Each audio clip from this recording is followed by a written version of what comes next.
Okay, good morning, friends, and welcome to another amazing episode of Get In, Get Fit series. Today we are in session 61. So every Saturday between 10 and 11 a.m., we all meet to have an amazing session to understand how best can we tune our heart, body, mind, and soul and get the best out of our lives. And today we have an amazing speaker, one of the youngest of this entire Get In Get Fit, speakers set, I guess. Nevertheless, it's going to be a great learning experience with Abhijit here today. And welcome all of you once again. And let me, tell you a little about the Get In Get Fit series, right? So we started this during the pandemic, just understanding that it was just not enough to stay fit physically, but we needed to have a mental attitude to tide through these. And who better can tell you about this but the sports people? So we started to understand what it really made them to overcome whatever challenges they had and still be successful in life.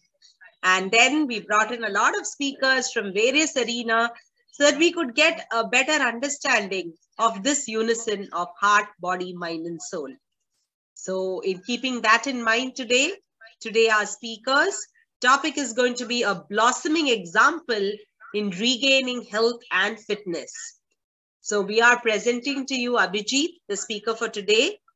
He's a BTech, a biomedical engineer who's done courses in nutrition, psychology, and technical analysis. He's a counselor, a therapist at Happy Mind Center, Coimbatore. He's also a technical analyst at AIFS Portfolio Management Company, Coimbatore. He's a competitive swimmer representing state of Tamil Nadu, calisthenics and breath work practitioner, especially if you're a swimmer, I guess you need to do that.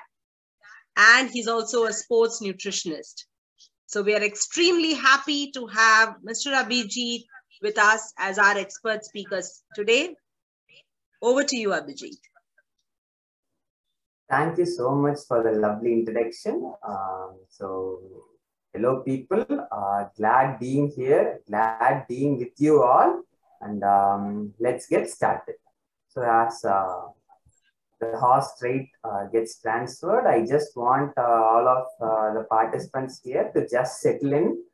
You might have been finishing the household chores or anything, but just feel the presence, be in the present. Just take in few deep breaths, be in that flow, be in that zone. Just few deep breaths and we'll get started.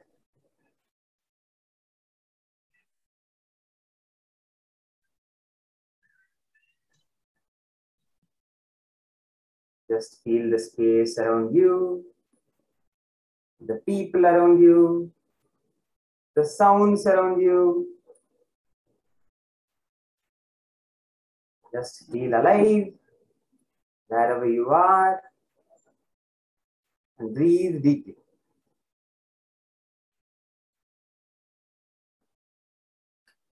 And we shall get started. Thank you. So the objective for today's session is, for my session today is to present you people with an example of a person who has lost health and fitness and who has regained great health and fitness.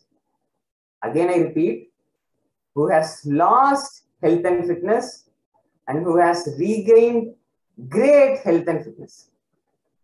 So that's my objective. Maybe inspiring and initiating people who are with me in their path towards fitness.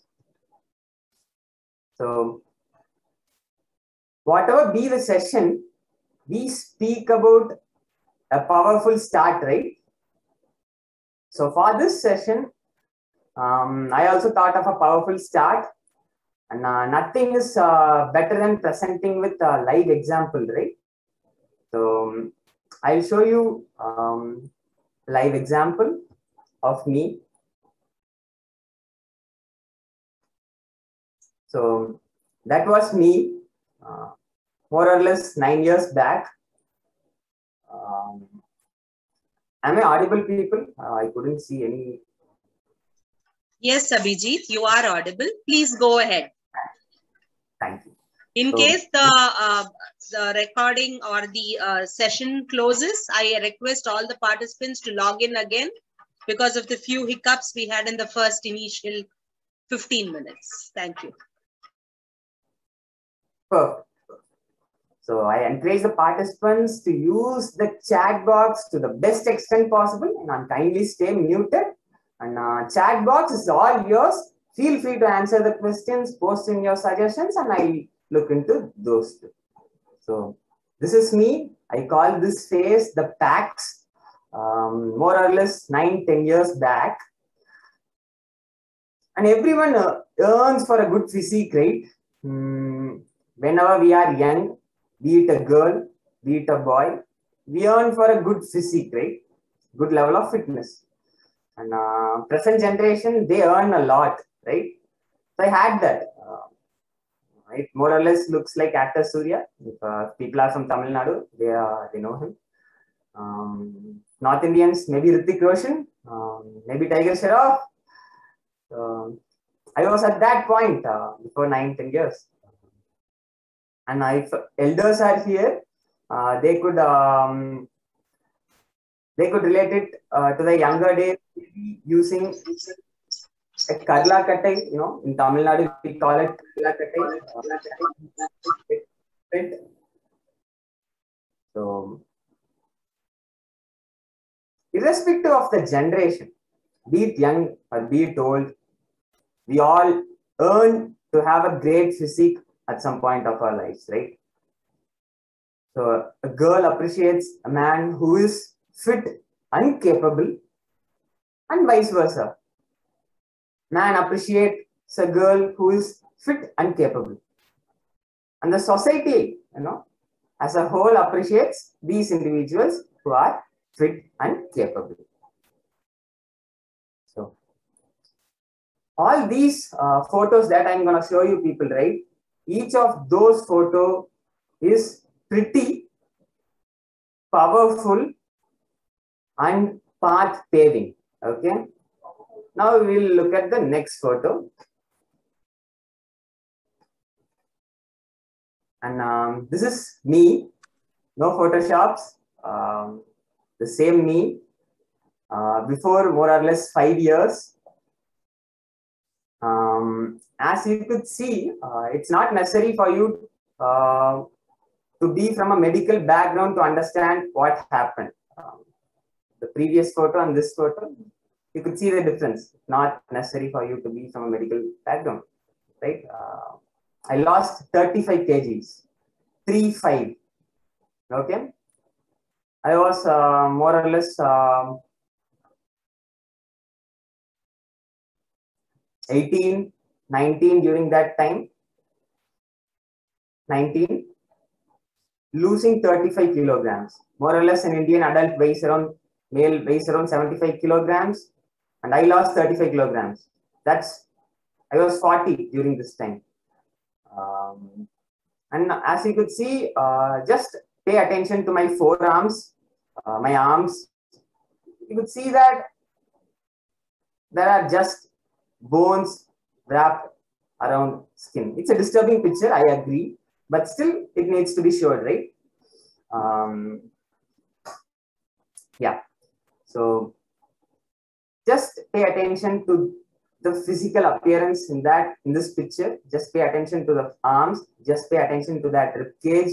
My rib cage is visible, and it was really challenging for me to go to the terrace of my house. Okay, to climb a single floor. It was challenging for me to go from one end of my house to the other end.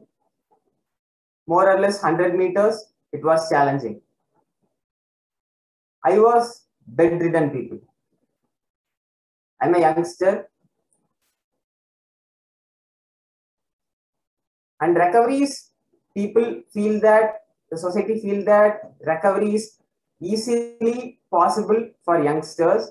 Youngsters can recover easily, but still adversary is an adversary. The toll that it has on your mind, it has on your body, the toll the society provides you, the societal effect that happens to you, it's all more or less the same. Okay, so the suffering is more or less the same, people. That's what I'm trying to make. That's the point I'm trying to make. So this is me, and we'll go to the next photo. And this is the presence. This is now. And I want you people to notice the difference. This photo and this photo. I'm a counselor, I'm a therapist, more or less from mental health practice. So just imagine the perseverance, the determination it would take to recover from that situation. We just saw that the toll it has on your mind is more or less the same, right? Whatever the age you are in. So I'm saying that it is possible. I recovered in span of 1.5 years, people. This photo was taken around 5 years back. And this photo, more or less in 1.5 years, I reached this point of recovery, and still it is sustaining. Thanks, Muthu. It's amazing, and each one of us are amazing. It is possible. So yeah. So the physical difference, you would have noticed the physical difference from the previous photo and this photo. And I want to stress, I want to bring your attention to the invisible parameters, the societal and the mental factors that plays the role. Okay, so we'll look further into that.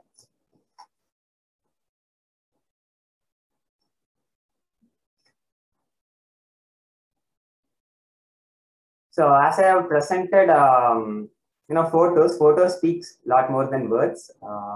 You could get a picture about what happened in my life. I faced an adversary and I overcame that adversary, and I'm sustaining. It's a sustainable recovery. And I said that each of those photos are pretty. Even the middle photo, it's pretty. It's powerful, and it is path paving. You evolve in each of those stages. You get sculpted in each of those stages. Thank you, Geeta. We're all change makers, and the change starts within us, from us. So I think the change has started from me. More or less, in each and every individual's life, the change starts from their life, from within. So same happened in my life too. So each of those photos are pretty, powerful, and path paving. It sculpted me. It made me into who I am today. I learned a lot which books can't preach, which people can't preach. Those experiences taught me the lessons which was not so easily preachable by books or by people. So in this session, we'll be talking about burnout, B-U-R-N-O-U-T, the concept of burnout, phenomenon of burnout. And in our society, more than you people could imagine, it is common. I have been practicing for a few years now. And most of the mental health issues you can relate to this prerequisite of burnout. Okay, most of the mental health issues, common mental health issues. Okay, so we all know that people have issues. You have issues, I have issues, everyone has issues. Okay, but it will be invisible to the people outside your self. Okay, and we'll be discussing on those invisible things. Many of us know those invisible things, but still we are not aware about what consequences those invisible things could give to us. Real consequences those invisible things gives to us. We'll be looking into that. And many of us, we are aware of those invisible things. And many youngsters, many adults face this burnout. And when you ask a youngster, right, what is success? Youngster in the sense, a kid below 10 years, it's an undefined parameter for him or her, right? They are successful in their own world, right? They are growing. They are improving. They are learning. I'm stressing this point, at a rapid rate. At a rapid rate. Not forced, but naturally. Growing, learning at a rapid rate. Okay. Now we are in this changing world, right? Rapid changing world, right? So we want growth to happen at a better rate, be it an economy, be it your financials, be it anything, we want growth at a better rate. And we quote success based on that growth rate, right? Growth rate equates success. If your growth rate is better than the person adjacent to your door, you are successful.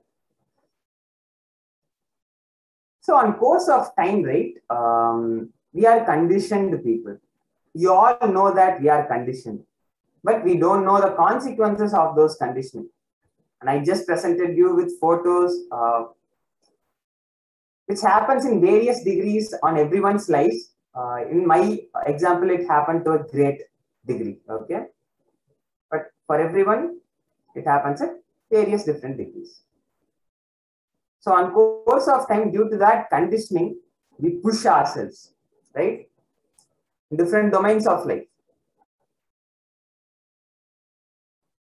If you ask a mother, she would push herself so hard to raise her kids well. To take an extra mile to raise her kid better. If you look at a father, he'll go an extra mile to make that extra penny. So we are pushing ourselves constantly. We can agree on that, right? We are pushing ourselves continuously. We are conditioned to be in this race. People will have a different opinion in the sense they will have an evolved opinion that success is my individualized parameter and I don't provide to the plate of others. I don't allow others to judge my success. If you have reached this level, it's well and good.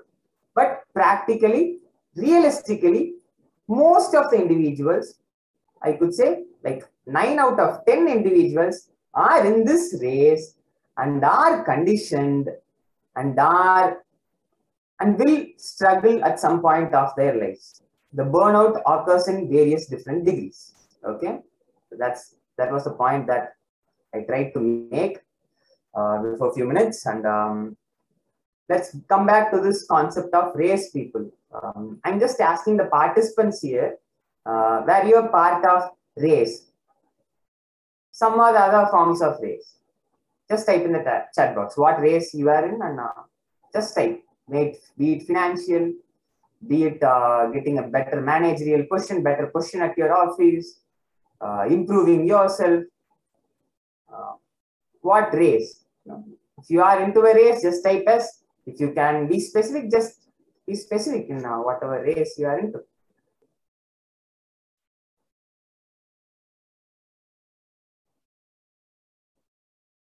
Just type yes.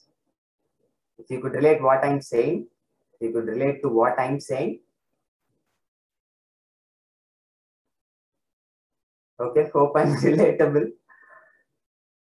So, I hope I'm audible too. So Muthu says that, thank you, Muthu. Thank you so much for that comment. Race in conflict management. Yeah, each and every one of us, there is conflict going within us. And I agree. I absolutely agree. And coming back to this concept of race, when you are in the first question, great, you are the rock star. Kudos to you, claps to you. Everything is blossoming. Great. When you are second, Geeta says race to be at par with others in our society. Yes, Geeta, we'll be speaking about that the coming few minutes. Thanks for your comment. The person who comes second, the person who comes third, okay, they have their recognition too. Second, third, more or less, not as good as the first one, but still they are considered. Okay, they are somewhat considered. Imagine the situation of a person who comes fourth. What is the mindset of this person who's in the fourth? 1, 2, 3, and fourth. Imagine people, we are 130 crore population. In India, we are 130 crores, more or less. And you don't need to go to that 130 crores and compare, 1, 2, 3. Just, scale down, come down to your society, your community, your family, your relatives.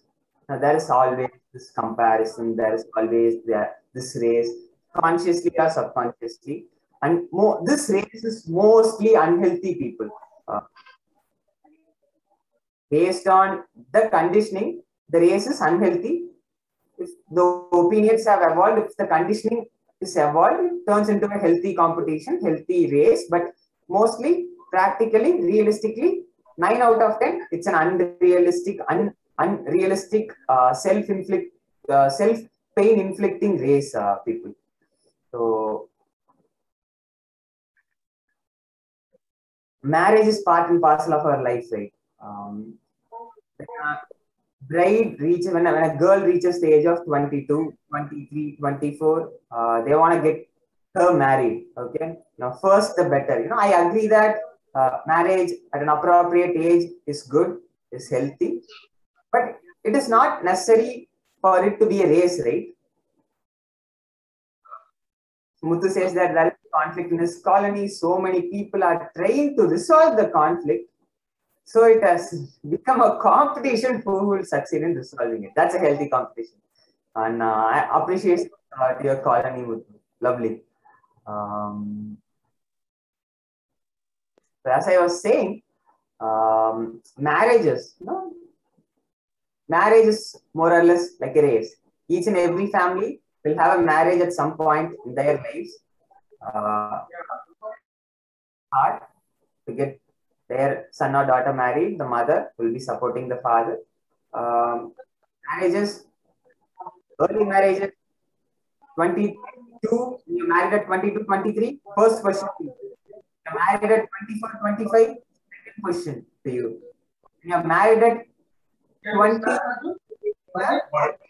did a good job. But when your age crosses 27, right, that's where, things start getting challenging. That's the fourth question. For him to get married, him or her to get married, to have a good life, a good kid, family. The toll on that soul, right? Starting from marriage. And coming to the concept of money, the male in the family, nowadays female in the family too, strives so hard to meet their financial needs,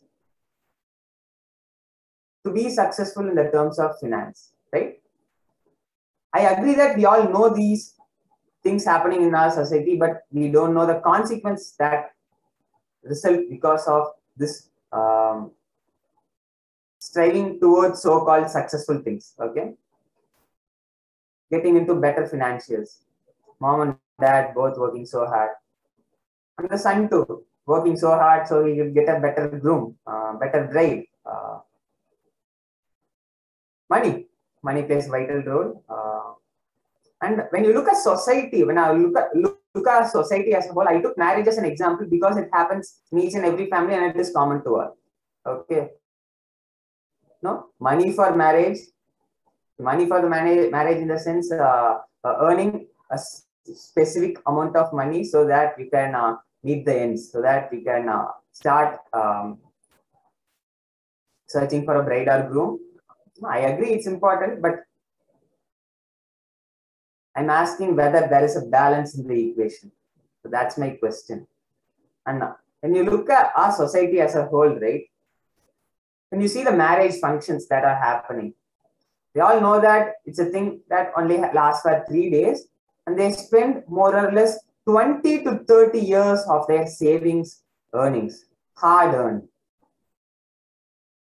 Imagine people daily morning 9 to 6 working hard and spending those 20 years of savings in a span of 2 to 3 days. For whom they are doing it? I'm sure that it's not easy for them to spend that money just for a day or two, but still they are spending. They are not hesitating. They are not unwilling to spend that money. They are willing to spend that money. What is the pattern saying? Because they have witnessed someone else doing the same thing. They have went there to their function. They went there, they participated in that, and they wanted to give it back. So it becomes a cycle. So for that cycle, they have to manage the ends. They have to meet the ends meet. So marriage, presenting your girl with a good car for the marriage, presenting your girl with good jewels for the marriage, presenting your to search for a bride or groom, building a good house. 1 crore, 2 crore. People go for these loans. People, they would be earning around 60-70,000 per month, and they would go for 40,000 EMI per month to get a house so that they could get their son or daughter married. So I'm witnessing. I'm a counselor. I practice thrice weekly, and I have seen many people facing challenges because of these, and it pains to see people suffer, right? We are human beings, right? And suffering is reciprocative. Of course, we are trained to, manage our emotions, manage our empathy, take care of our mental health when we get into clients speaking about their illness. But I could feel the pain. Okay, I could manage that emotion, but still I felt the pain that they are going through. And we all know that it's a common thing happening in our society. This concept of race, this concept of being successful, people working hard, people pushing themselves, people running all the time, people stretching to their limits to just be successful. I quoted, so-called being successful. And it has a huge price, people. It has a huge price. Unless you get an evolved perception of the term of success, 9 in 10 people are still in the race towards success. I don't see a good future for those individuals. Of course, the degree of the challenges that they face vary, but still they'll face a challenge to a certain degree. And why the challenge? So as I was saying, we are aware about these things happening in our society, and we would also notice that because of an active participant in that race, few individuals, they are facing a challenge. Again, I repeat, it happens on various degrees, but you could feel that. You could sense that some other way. When you are an active participant in that race, and if you don't have that evolved perception of success, I'm sure ill consequences are evident, and it has a huge price. And many people are facing this consequence. So I always speak about things which are evident, which are known, but no further steps are taken to improve that situation, or much more effort should be taken to improve that situation. Okay, we all know that, but the situation still seems the same. Many people are still facing the challenges. So I choose topics based on that. I call them the invisible things. So I need to quote something now. So the simple things, okay? The simple things simply hides lot of many dimensions. The simple things simply hides lot of many dimensions in it. So as we have just seen, being a participant of this race of life is common. 9 out of 10 individuals are actively participating in it, but you would have noticed the consequences too. Okay, but is the situation needs to be improved to a better platform, so that those 9 lives could have a better quality of life. Because it pains to see individuals facing the issue. I have friends who are much elder to me, people like 35, 45, 55. Now I have friends. We talk casually, no boundaries. We just connect. We share ideas. We share opinions. And I could strongly say that because of this phenomenon of race, each and every individual in my circle have faced a challenge. Okay, and I'm sure that each and every one in your circle, yourself inclusive, would have faced a challenge. So as I said, it takes toll on all the 3 dimensions of health. Okay, this concept of burnout will be prerequisite for more or less most of the mental illnesses, common mental illnesses.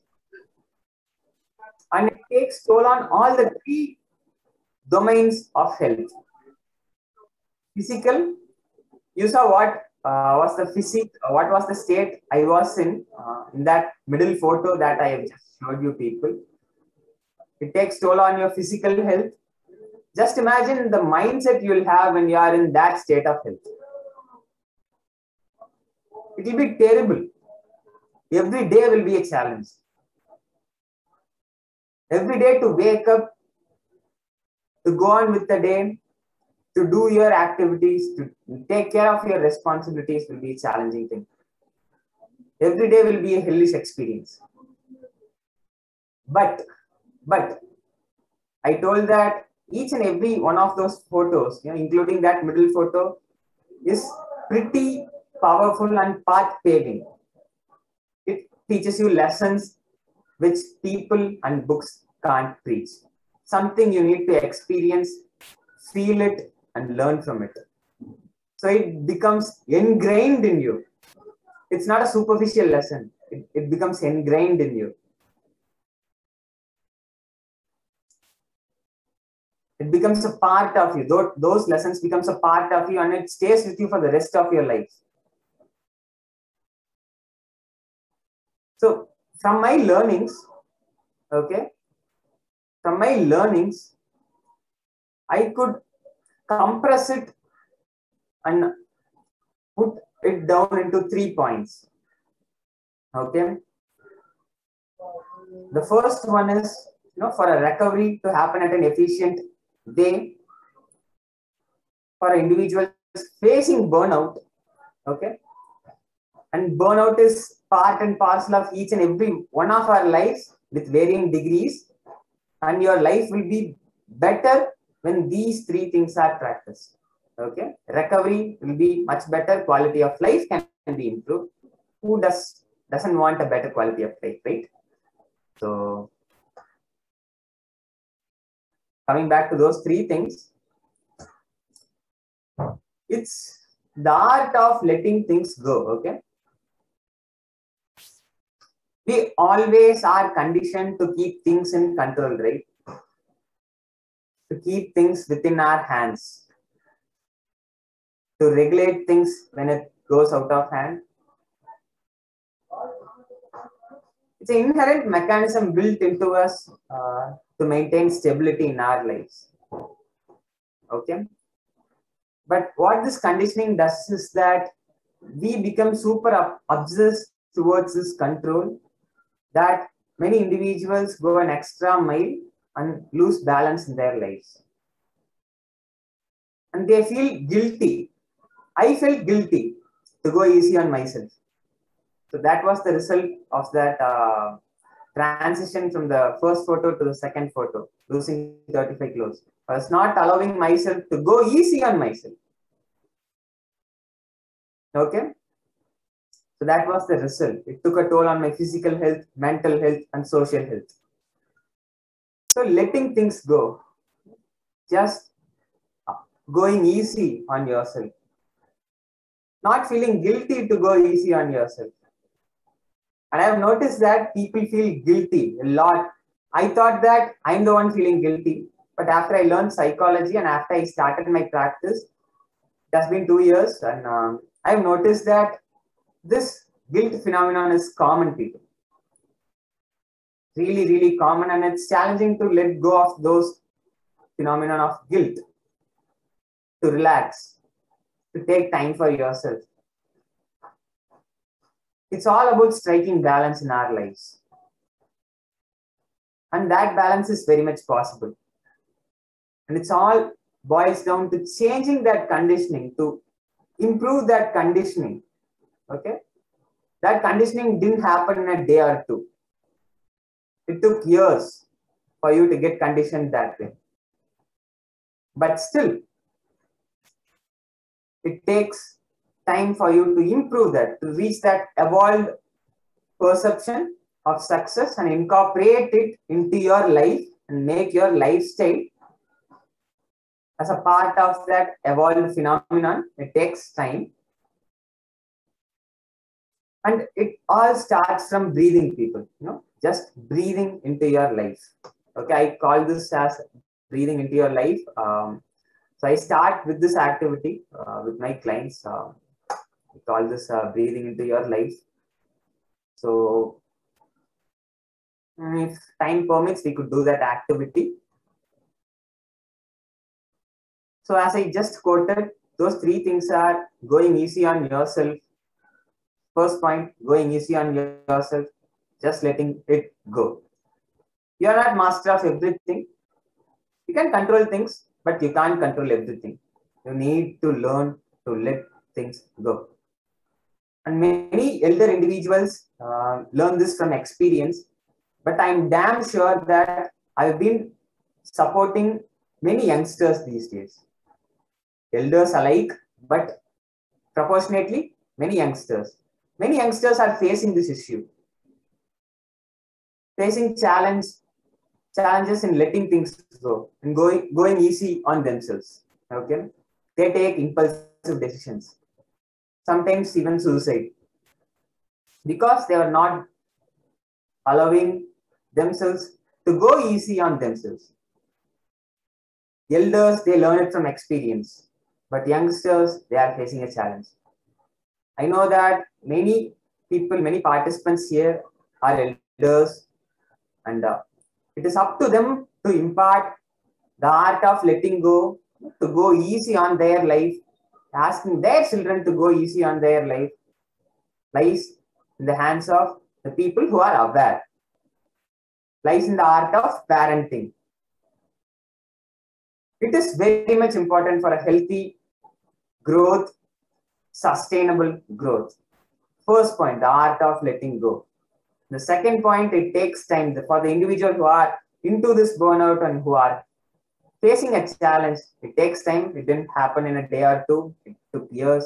It takes time for the recovery to happen, and constantly improve. You know what needs to be improved, right? You know what needs to be improved, and there is hope. There is hope that recovery is very much possible.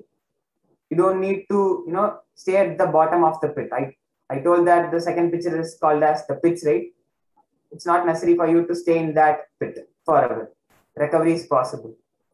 So just staying hopeful and allowing time to heal it. Time does wonders, and many of you participants would have noticed this.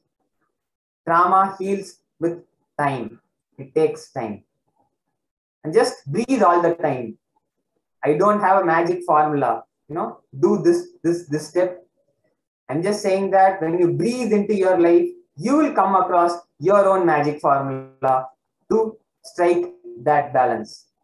And you don't believe me, many people forget to breathe into your life. When they are stressed and they are facing a challenge, they forget to breathe. Literally, they forget to breathe. When your brain is deprived of oxygen, how can it function normally? It's in a scientific perspective. In a spiritual perspective, when you are not allowing prana to flow freely, how can you evolve? So both ways, breathing paves the path for the person who is seeking. Okay, first seeking is important, and breathing paves the path. So that is the formula that I came up with. It helped me, just breathing into your life, and I have an exercise for that too. Mrs. Vidya, how much time we have left? 4 minutes, Abhijit. Okay, perfect. So it's okay. Before going into this exercise, I'll just tell my schedule. Many individuals here, like Mrs. Vidya, she is handling multiple things. She's a dentist. She supports individuals on the lines of psychology. She handles various sessions. There are many things happening in our lives, right? In your life, right? Our life, right? And stress is evident. Stress needs to be managed, right? When it goes beyond a particular level, it wreaks havoc in our life. So, certain ways of breathing into your life helps you to regain the balance in your life. So, I'm into the stock market, people, and for an ordinary individual who has the ceiling of 100% stress level, when you are into the stock market, we are into the stock market for the past 15, 16, more than 15 years. So as a family, we are into it.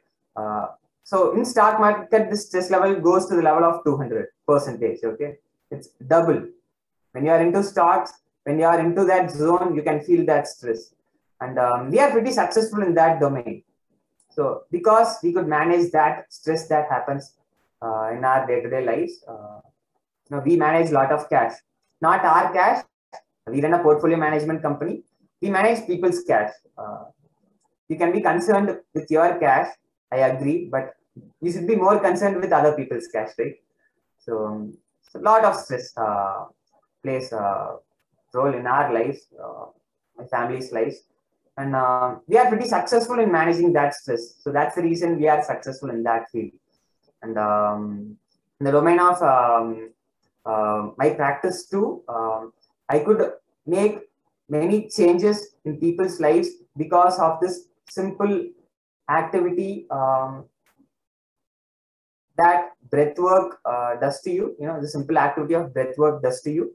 It helps you to regain balance in your life. You know the way to strike a balance in your life. Just the treatment for most of the mild and moderate mental health illness, mostly it can be treated by stress management, lifestyle changes, and breath work. So that's what we operate upon.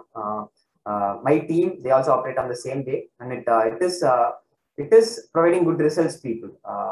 We conduct a survey, and statistically, it is providing really good results.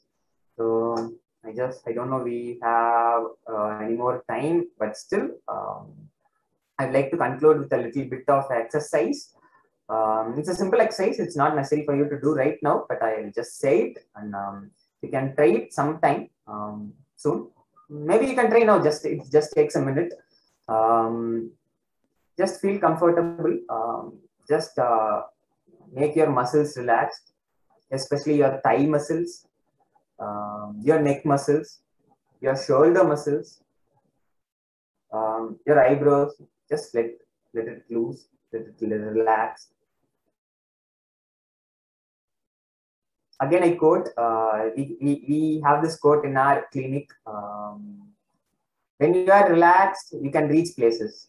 So, relax important as being successful. To be successful, you need to be relaxed. So when you see a successful person, he is successful because he was relaxed. So just feel relaxed, and I'll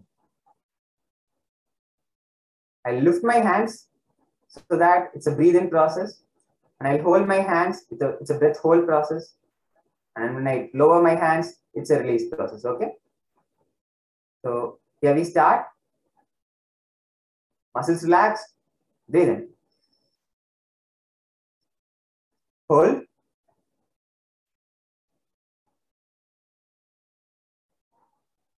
Keep holding.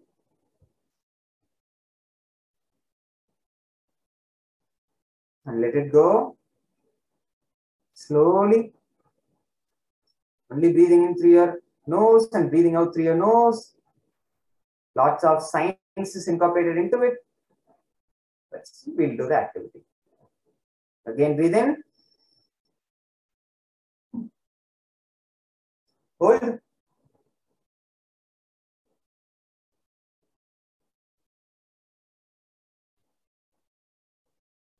And let it slowly go. Slowly. And this third time, just close your eyes. Just feel in the zone. Just be in that present zone. And breathe in deeply and hold in your breath. If possible, okay? Breathe in. Close your eyes and hold your breath to your best extent possible.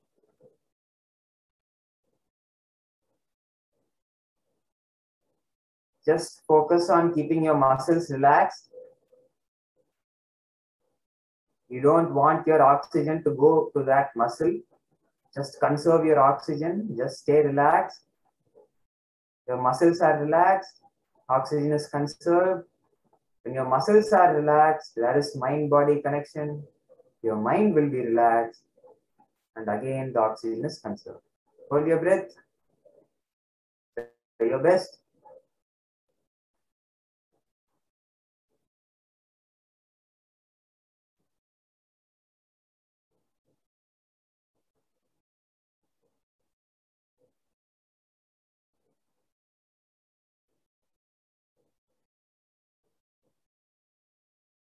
So yeah, this is a breath hold activity that we do in our sessions. It stimulates your good side of the nervous system. No, not scientific, not going scientific. It is really good for you doing breath holds. It lowers your heart rate. Okay. It improves your state of mind. You become more calm after doing a breath hold. It stimulates your parasympathetic nervous system, to be precise, and stimulating PNS, parasympathetic nervous system, is good for you. And this breath hold does wonders. You have noticed that pranayama exercise, breathing in, holding, and breathing out, and breath hold are much more evolved. And participants in our center, they can do breath holds for, even the beginners, they can hold breath holds for 3-4 minutes when they are trained for 3-4 days. And the more you could hold your breath, we say that the more you are in control of your emotions, the more you are in control of your relaxation, the more you are efficient in managing your stress. So this breath hold activity, we use it as a training tool to improve people's level of relaxation. So this is a really good tool. You can learn further on this breath hold practices over YouTube. It is beneficial. It acts as a training mechanism to improve your state of relaxation. It improves your peak performance. You can do two things if you are capable of doing a single thing. If you could train on this breath holds, you'll feel that you are 2 times more capable. It's very much possible, and recovery will be much more efficient for the people facing common mental health issues, mild to moderate levels of common mental health issues. So that's it, people. I'd like to finish this session by saying that it is completely okay to be relaxed. Okay, don't feel guilty. Elders, they learn it from experience, but youngsters, they don't know. Elders, please teach your children. Your children may be around the age of 30, but they still don't know what it means to let things go and take break for themselves. It's up to the people who are aware of these things to impart the knowledge and make your lives better, right? So it's okay to feel relaxed. It's okay to be relaxed. And just breathe into your life. Thank you, people. Thanks for this opportunity.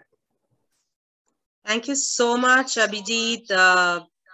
Makes more sense. And, there are so many things, or so many times, rather, I would say, many times people say, you have to be successful, and only that becomes the goal of the day.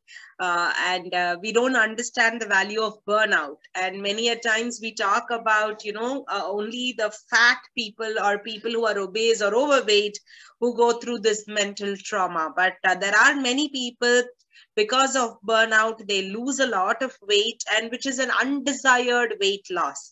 And that is not something which we want our bodies to go through. And it's very, very important, my dear friends, to understand that, you need to see the other side of the coin too. And Abhijit today very beautifully, very, very subtly told, it is just okay to sit and relax and enjoy your day.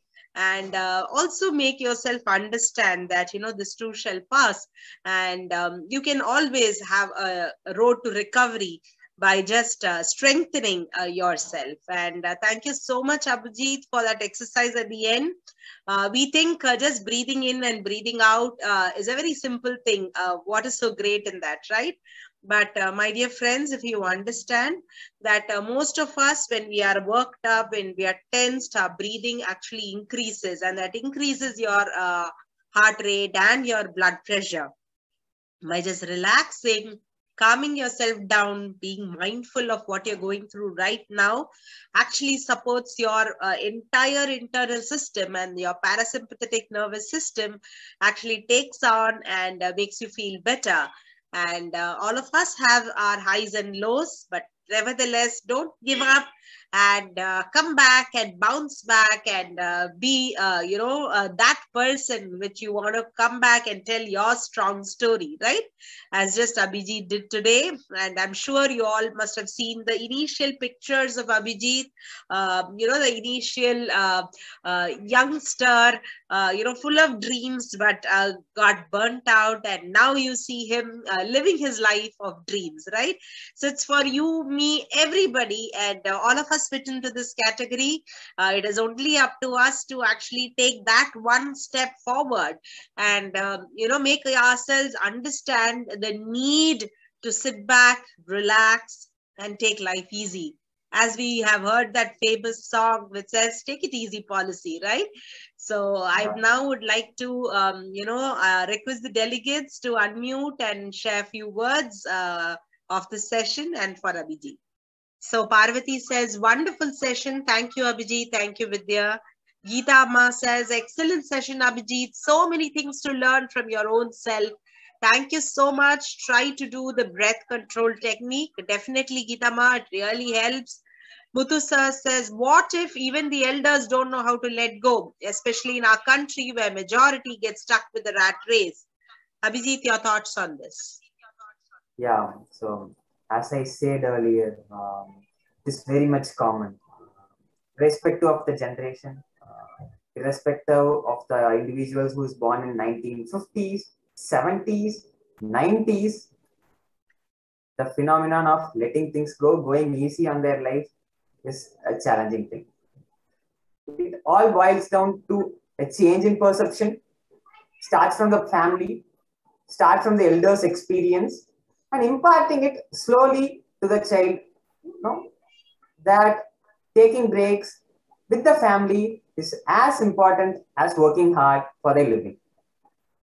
The parents should set an example. It's called the sustainable change lies in the way we parent, the way we interact with our children, the way we take breaks. Children learn from us, right? So it takes time, but sustainable recovery, that comes from parenting, elders imparting the knowledge, the wisdom to their younger generation. That's the first sustainable thing. And the specific question, to answer the specific question, elders, it's never too late. It's never too late when you feel that you are facing a challenge, right? And this awareness that for a person to feel that they are facing a challenge, especially regarding mental health, it is still stigmatized. They are not easily accepting that they are not good in terms of their mind. They say that I am good, that I am capable, but I agree that they are capable. But few lending hands will make their recovery even better. So why not join hands and recover better? So if an elder, if a person known to you is facing an issue, just visit an individual, a professional who is experienced in helping people to come out of their burnout and start from their lives, make a change in their life and spread that change to their surroundings, and hence we could hope for a better world, better society, better family. Thank you. I have one point from my side. Thanks to Dr. Vidya and Mr. Abhijit, such kind of programs help us to bring in the change. What I feel is these kind of programs are not there much in our country. So the more we promote, like what we have now, the current session, it will do wonders. And I thoroughly enjoyed this program, especially I'm also I'm generally underweight. I remained underweight for the 30 years plus. I remain between 52 to 56 kgs only. And sometimes due to hyperthyroid, it went down to 49, 48, etc. So it's basically resilience. You don't give up and let go things. Okay, accept it the way and find out a way out. And then, so I found your example, which you, especially your life example, as an inspiring one. Yes, it is possible to bounce back. Thank you. Thank you. Thank you for the wonderful session. So thank you so much, Muthu sir, for coming in and sharing your inputs too. And absolutely, as many a times we have only heard success story, in the sense of what I was and what I became. But what goes through as they become the new person is what is more important. And as Abhijit said, those are the invisible things which goes unnoticed. But those are the ones which forms the thread or the scaffold over which you rebuild your life again. So absolutely fantastic session, Abhijit. Thank you so much for your insights.